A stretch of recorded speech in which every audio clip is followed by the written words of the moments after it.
अगर आप mutual fund में निवेश करने की सोच रहे हैं तो आपके लिए एक बड़ी खबर। जियो ब्लैक रॉक एसेट मैनेजमेंट को मार्केट रेगुलेटर सेबी ने हरी झंडी मिल गई है। अब यह कंपनी भारत में अपना म्यूचुअल फंड बिजनेस शुरू कर सकती है। यह पार्टनरशिप अपने आप में खास है। एक तरफ है जियो फाइनेंशियल सर्विस की जबरदस्त डिजिटल पकड़ और लोकल मार्केटिंग की समझ, और दूसरी ओर ब्लैक रॉक की इंटरनेशनल इन्वेस्टमेंट एक्सपर्टीज और advance risk management technology. Company का दावा है कि वे भारत में रिटेल और इंस्टीट्यूशनल इन्वेस्टर के लिए एक बिल्कुल नया, स्मार्ट और भरोसेमंद इन्वेस्टमेंट एक्सपीरियंस देने जा रहे हैं। ईशा अंबानी बोली, हर व्यक्ति आसानी से कर सके निवेश। Jio BlackRock Financial Asset Management का कहना है कि कंपनी का मकसद है कि आम लोगों को कम खर्च में आसान तरीके से और टेक्नोलॉजी के साथ निवेश करने का मौका देना।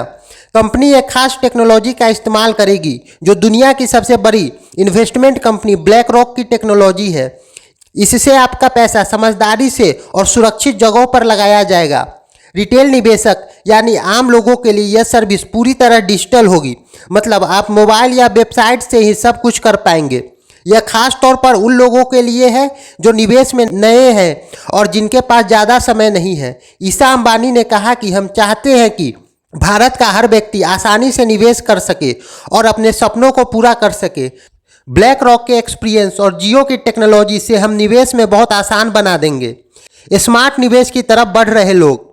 ब्लैक रॉक की इंटरनेशनल हेड रेचल लॉर्ड ने कहा कि भारत के लोग अब सिर्फ सेविंग नहीं बल्कि स्मार्ट निवेश की तरफ बढ़ रहे हैं। हम चाहते हैं कि ज़्यादा से ज़्यादा लोग हमारे साथ जुड़े और फायदा उठाएं।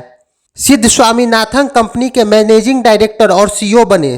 जियो ब्लैक रॉक एसेट मैनेजमेंट ने आज ऐलान किया कि सिद्ध स्वामीनाथन को कंपनी का मैनेजिंग डायरेक्टर और सीईओ नियुक्त किया गया है।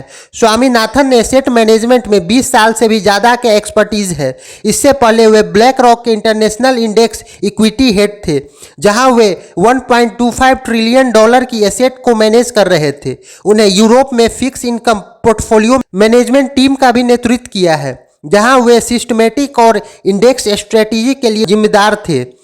उनकी मजबूत पकड़ विभिन्न एसेट क्लासेस, विभिन्न देशों में निवेश की स्ट्रेटेजी पर है। वहीं एक्सपीरियंस अब वो जियो ब्लैक रॉक को भारत में इनोवेटिव इन्वेस्टमेंट प्रोडक्ट देने में लगाएंगे। स्वामीनाथन बोले, हाई क्वालिटी वाले इन्वेस्टमेंट प्रोडक्ट भारत में हर कोने तक पहुंचाएंगे। सिद्ध स्वामीनाथन ने कहा कि जियो ब्लैक रॉक एसेट मैनेजमेंट का मकसद है कि हम डिजिटल प्लेटफॉर्म के जरिए हाई क्वालिटी वाले इन्वेस्टमेंट प्रोडक्ट भारत के हर कोने में निवेशक तक पहुंचाए। इस कंपनी की कमान संभालने मेरे लिए गर्व की बात है और मैं इसे भारत में इन्वेस्टमेंट सेक्टर में बदलाव लाने का मौका मानता हूं। जियो फाइनेंशियल सर्विस के शेयर में रही तेजी। Jio BlackRock Asset Management Private Limited एक 50-50 की ज्वाइंट वेंचर कंपनी है जो जियो फाइनेंशियल सर्विस लिमिटेड और अमेरिका की दिग्गज कंपनी ब्लैक रॉक ने मिलकर बनाई है। सेबी की मंजूरी के बाद आज जियो फाइनेंशियल सर्विस के शेयर में भी तेजी देखने को मिली। दिन भर के कारोबार के बाद JFSL का शेयर 3.87% की तेजी के साथ 292.65 रुपये पर बंद हुआ। क्या इस सेक्टर में भी बदलेगा बिजनेस मॉडल? जियो ब्लैक रॉक एसेट मैनेजमेंट की एंट्री के बाद म्यूचुअल फंड सेक्टर के बिजनेस मॉडल में क्या बदलाव आएंगे, यह आने वाले समय में ही देखने को मिलेगा। दरअसल मुकेश अंबानी की कंपनी जिस भी बिजनेस में आती है उसका बिजनेस मॉडल में बदलाव देखने को मिलता है। इसी कारण से इस सेक्टर में भी बिजनेस मॉडल में भी बदलाव देखने को मिल सकता है।